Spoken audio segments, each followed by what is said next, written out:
what was it? It would have been, there was a year, I can't for the life of me, across the last 3 years prior to this year, where that kind of happened with Kai Havertz, and you could see like Kai Havertz's head is dropping. When I see Gyökeres do that, that's when I'll really be concerned. But I just want him on the end of things. Like I always said when we signed him in the summer, it's so ugly it could be beautiful. I like the way he scores goals, the athletic goal, Atletico Madrid goals. I'm not expecting like greatness. And even when he scored against Leeds, do you remember when the little dribble from left to right? I told people that's what Gyökeres can do, but don't take that for gospel, because that was a rarity. The sun was shining at the Emirates. Leeds sat off and gave us space. Gyökeres isn't going to have that. And you indirectly touched on it. That's how I feel about Gyökeres. I think you're a collective tool for the attacking individuals to benefit, rather than you're doing all of that and you're also bagging. So then it leads me to ask you, like, who is the number one striker at this moment in time? If we assume what is Merino, Gabriel Jesus, Kai Havertz, and obviously Gyökeres, is there a number one, or is there just 4 players and we're going to kind of have to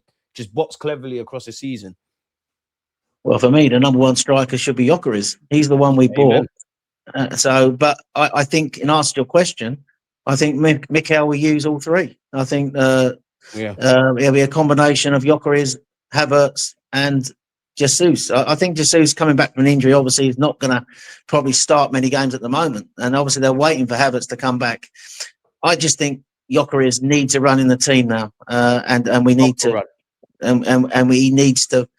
We need to start playing to his qualities, and we need to start improving to give him the opportunity to be what he can be. A lot of people are doubting his, saying the Portuguese league is obviously not the same as the Premier League. I understand that argument, but he's still got qualities, and he's in a team who should be able to create chances for him. So why can't that still happen? You know, and if he's missing lots of sitters and he's not playing well as a result of that, and his confidence is down, I could understand the argument.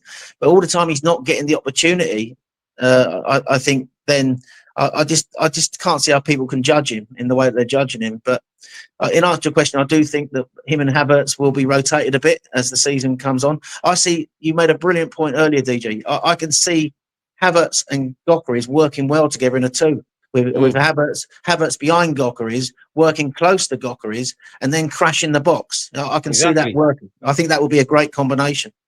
The only thing is somebody would have to miss out in it, whether that, well, you could go Eze off the left, but Eze, Odegaard, Zubimendi, the only one I think would have to be there is Rice, because obviously what Rice gives us, someone would have to give it up. And I think Arteta likes to have his cake and eat it. Like, he's always going to try and get Kai into the squad, Odegaard into the squad. I'm not quite sure how he feels on Eze. I think he likes him. I think he sees him as a bit of a Swiss Army knife. I think there is games to play Eze out wide and have Odegaard, but I think, like you said earlier, ideally you want one of Rice or Zubimendi and both of them central. And if that can't happen on a consistent basis, then I guess there's a decision to make. I know we're pressed for time here because Graham's got to go in 5 minutes. So if you've got any questions, let them in. But I don't want us to not speak about Everton. How big of a game is that? What sort of game are you expecting? And like, what would be your starting 11 with everything? Well, first of all, it's an absolutely massive game. And I think we've been dealt a little bit of good fortune in that Njai has gone off to AFCON, so he'll be missing. Dewsbury Hall, I understand, has picked up an injury, so he'll be out. Grealish has got a knock, but I suspect he will play. So they will be missing a few key players. What sort of game I'm expecting? I'm expecting a normal, typical game at where it be Goodison Park, the Dickinson Stadium, whatever they call it now. Forever going to be Goodison Park to me. But Goodison, it's a great ground, Goodison. I've been there a couple of times. It's a proper football ground. But the thing is, they will play counter attack. I don't see them. Whenever they play us, they always play only one way, and that's defensively. And they'll have people behind the ball, and they're trying to frustrate us, try and stay in the game as long. I think the game plan against Arsenal has been set now by Sunderland, and my light's gone again. Just bear with me. Nah, it's cool, man. I'll tell you what. To make up, I'll give you an extra 5 minutes, DJ. No worries, people. So people, I mean, okay, man, it's your light. You didn't pick that, but yeah, you've got an extra 5 minutes, people. So yeah, extra 5 minutes. The thing is, I'm a poor man. I can't afford much coins in the meter, so I have to keep putting coins in the meter. But no, I think generally coming back to the game, teams now have got this tactic against Arsenal. Basically, is to stay in the game as long as possible, keep it tight. They give us the ball and frustrate us, and then hope they can catch us on the counter attack or from a set play, stay in the game for as long as possible, then send the subs on late, maybe a physical striker or something, and then sort of like add a bit of chaos at the end. We've got one or two players missing at the back, and they try and take advantage of that. What we've got to do, we've got to come out with real purpose on Saturday, play fast, quick, and try and get that first goal. So basically, they have to change the way they want to play. What would I team would I put out? Obviously, it depends on who's fit. The problem is whenever you look at Arsenal teams at the moment available to Arteta, they obviously have got all this sports science where they look at numbers, who's played most minutes, who's fittest, who's done well in training. We don't see all that. We don't know all that. We're not privy to that info. We're not privy to that information. But I think it should be a Timber at right back. It will be probably Saliba and Kincapié as a centre halves, and it'll probably be Calafiori back as left back. I think Rice and Zubimendi will play. Away from home, I don't mind that so much because it's almost like they can play Rice can either push on or play in a pivot too with Zubimendi, and sometimes Zubimendi might push on and Rice might hold his position. So that, like he did on Saturday, I'm not going to lie, Mum. It makes me comfortable having Rice where he's supposed to be. I think away from home, that is definitely the way to go. You want Rice and Zubimendi on the pitch. So that's 7 of the players. Saka will play on the right. I think Gyokeres will play down the middle. And then he's got a decision to make. Left wing, one of Odegaard, Eze, and one of Trossard, Martinelli. That's me. If Trossard is fit, I'd have Trossard. Yeah, he's the man at the moment. Because I think he's more of a technician than Martinelli, and also he offers us a bit more calm on the ball. Martinelli's more your player who can play in the space. You can bring him on later when there's more space in behind. Do you know what I would do? I would go with Eze at 10. I'd leave Odegaard on the bench. Odegaard can come on if we need a bit of control second half, or we need to change the style we're playing. I would play Eze and Trossard. That would be my 11. I would go with yours. I do think he's going to go with. I do think Martinelli and Merino starting that front three. I don't know why, but I just think he's going to go with Merino at Goodison Park. And I think, obviously we've all kind of accepted Martinelli for what he is. We know the decision making and overall development isn't there, but he does give the fullback something to think about going that way. And my first thing with Martinelli is this way, if I'm completely honest with you. I do want Trossard because of what you said. And actually, we're still kind of hand-sided on the right, but the left-hand side looks a lot better with Calafiori, who's one of our players of the season in terms of form, and obviously Leandro Trossard the same. So I would go with that. I would say Eze and Odegaard's a toss-up for me because a part of me says, you know what? Do we maintain the press, defensive solidity? Is he going to go with Odegaard? But a part of me wants to go with Eze because I know people can say he can be a bit of a passenger, but he's got the ability to just make something happen. And I want to give these lot something to think about. And I ain't got no statistics to hand. Maybe I'm talking nonsense, but it does, maybe not against Wolves, but it does feel like Eze tries to find Gyökeres. Not saying Odegaard doesn't, but he does try to kind of find him. And I do kind of want to see that. But whatever team goes out there, like, I want the 3 points. Like, I would have preferred a great performance against Wolves. And obviously I want a great performance against Everton, but I would have been more like, just get me my 3 points and keep it moving.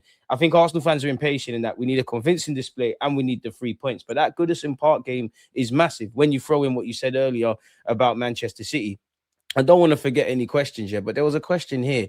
People keep saying we need to play to his strengths. He's referring to Gyökeres and pass the ball to him more and change our tactics. But why would we build our team around the worst player in the starting 11? Now, a bit disingenuous, but that is something people do say. So what do you say to that, Graham? Well, that's the counter argument. And I did say earlier when I was discussing Gyökeres is that is the argument against him. That I'm not saying he's the worst player, but basically, why should we change our shape? Well, the reason why. The argument against that is purely simply this, is that basically we chose a player to come into this team knowing what his strengths were. I mean, if we wanted exactly if you want a player to fit our system, it had to be someone like a Sesko, that style of player, someone who drops deep and gets involved in build up, and that's the way we play. But I thought this season, and we showed signs of it early in the season, where we wanted to change the way we were playing. So instead of just sort of like building up in our 3-2-5 and passing it around, trying to create the perfect goal, we moved away from that at times this season. With Eze in the team, we were sort of like playing more in transition at times, less passes, getting the ball quicker from front from back to front, from front to back. Well, from the defence to the You saw that attack. against Man United away in Newcastle away, even though against United it didn't come to nothing. Well, Newcastle we did, certainly. We got Newcastle, definitely, got the ball quicker from the back to the attack, and also playing in transition, more direct balls, playing longer at times instead of more controlled build-up. We've gone back to that controlled build-up, which doesn't really suit Gyokeres. So my answer to his question would be is that I understand that he's entitled to his opinion. If he doesn't think Gyokeres is a good player, that's fine. That's his opinion. The great thing about football is everyone has opinions, and everybody's opinion should be respected. But I think we've got this player, and although we still can play pretty much the way that we'd like to build up through the thirds, but where the opportunity presents itself, we should use his strengths as well. And if he makes a run off a defender and a midfielder sees it, instead of playing the sideways pass or the safe option, that risk-free reward pass that might get cut out, might sort of not result in anything, we need to play it. As simple as that. And also, we need to, instead of recycling, waiting for movement in the box when teams get reset, if we get it quickly out to a wide player, he needs to get a cross in, and Gyokeres needs to try and get on the end of that cross, not necessarily in the air, but a low cross in, like what Saka did against Wolves. That's the type of cross I would like to see more of, us play more of, into that corridor of uncertainty between the goalkeeper and the defence, and get him running across it. I think that's quite important. So, but I understand his point. It is a valid one, and he obviously doesn't rate Gyokeres, and that's fine. That's his opinion. That's cool, man. And my last question for Graham then is, why do we think Havertz can play behind Gyokeres? He's not got an eye for a pass. I would say to that, my answer would be, we're not looking at at Kai Havertz to play that pass. We're looking at the Zubis, the inverted left backs, the space is occupied. I don't think we're looking at that. But how would you answer that? Well, I'd answer that two ways. I think that he's right to a point, but I think the advantage of having Havertz there is you're off the ball shape, because basically. Exactly. He fills that position so that we've got the structure right. If we were to lose the ball, he's one of those players off the ball who understands positioning to actually be in a position to win the ball back. And that's what he's really good at. But also, it's more a case of him being in that left-sided attacking role behind the striker, that once the attack builds up, he can add a presence into the box. It's almost like crash the box as a second attacker. That's the strength he offers, that a number 8 can't offer what he can offer. He's very good in the air, and I think he offers that strength. So I understand it. It depends what it depends what you want to go with, what tactic you want. Do you want a number 8 who you want to drive into the box? Do you want a number 8 who's going to try and pass inside or whatever? Or do you want a number 8 stroke 10 who's going to work off a striker, play as a 2, like a combination, have the ability to crash the box and finish? That's the advantage of playing them together, and also playing someone close to Gyokeres, I think, where they can build a partnership. Whereas I don't think he would have a partnership. The only partnership I've seen him have this season is probably Eze on the right hand side when he played, when he plays at that number 10 position. But I think that's the advantage of it. But I do get the point. It just depends. I think this season, I think it depends if we're away from home, if we're at home, how we want to set up in certain games and game states. Exactly. And so we've got lots of options, and that's the key to actually win games of football. And that's what we need. Like, for me, my unpopular opinion is I'm not really trying to see Gabriel Jesus play up front at any period. I get it. I'm not against him playing there, deputizing there. I actually think, and Trossard's probably put a spanner in the works because his form's been out of this world. I actually think, if you were to put Gyokeres obviously up front, Gabriel Jesus off the left, you'd get a lot more out of Gyokeres. And then if we just humoured each other and you throw playing potentially Havertz, these are things that you can do in terms of the personnel, folks, that isn't necessarily changing the system and all of those kind of things. End of the day, we've got several players and we're going to need to use all of them. Like, we genuinely are going to need to use all of them. And it's going to be a difficult game at Everton. We've got to let Graham go, though, people. This has been fantastic here with Graham. Graham, where can people find you? Where can they, find the new show that you're back on with AFTV, etc., etc.? It's always a pleasure. Yeah, it's Graham Brooks _1. I'm on X. But as you said, I'm back on AFTV at the moment on a new show we've just started doing. It's not going to be a regular weekly show. It's going to be an occasional show. It's called The Game Plan with Marty Ovens. if you go on YouTube, you can check out the first one. It's not going to be a tactical breakdown of a post-game tactical breakdown, DG, where we analyse the game we've just played. Or in the first show, we looked at 3 tactical segments in 3 games. That was the Spurs game, the Bayern game, and the Chelsea game. But this will be, in fact, the next show, which we'll be doing in the next week and a half sometime, we're going to be analysing that Gyokeres debate, tactically looking at what Gyokeres offers and what the other forwards offer. So it's funny that I've come on the show today talking about that. That's what they want me to look at for the next show. So it's a new show on AFTV. It's an occasional show.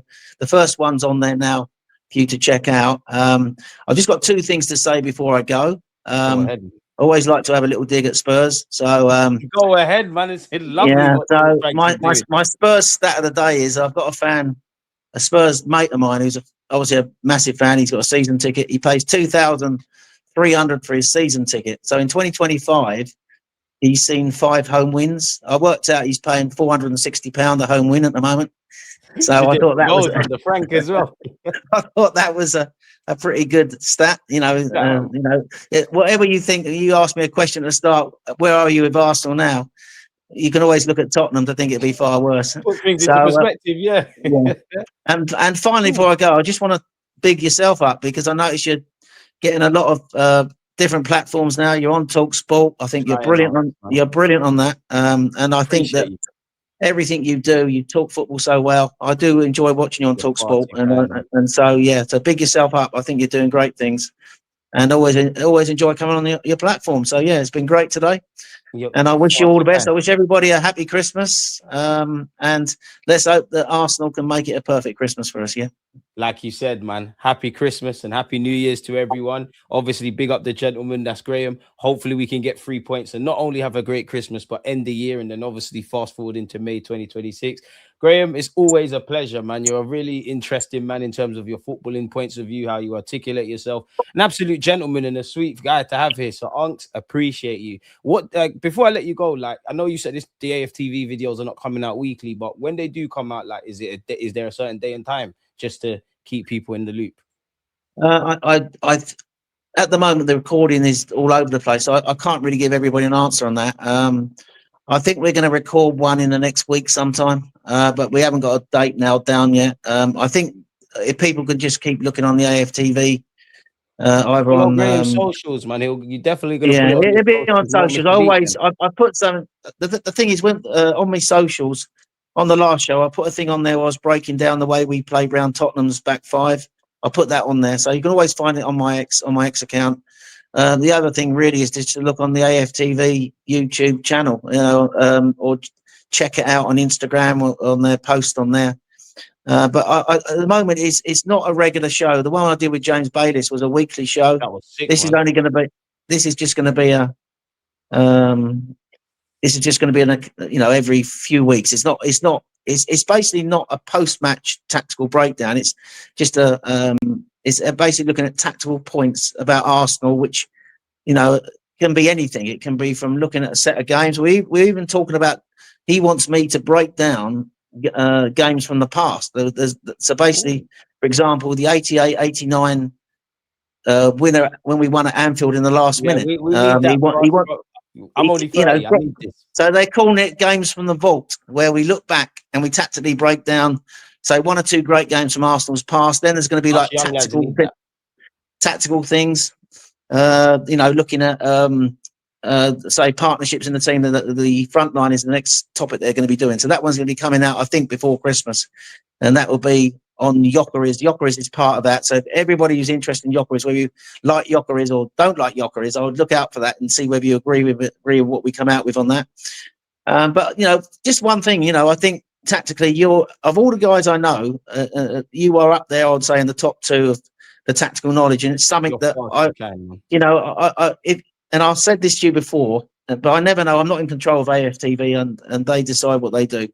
And I know you've been on the channel, but you would, if you ever. They should use your knowledge on tactical knowledge on the channel, because you are, I admire and respect you. There's 2 or 3 people on this platform I watch.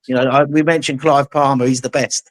But there's people like yourself who I admire and respect. Harvey Gratian, people like that who are He's just sick as well.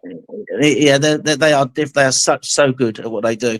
But you're up there, DG, and I think that as you continue on your journey, I'm pretty sure you're going to get even more exposure. You're gonna And make me cry out, man. You're far too kind, man. Far too kind. But you are, it sounds like there's a love in between us, but I do respect you and admire you. So look, we'll leave on that before. But your subscribers are so lucky to have you. I'll tell you, because I do watch it.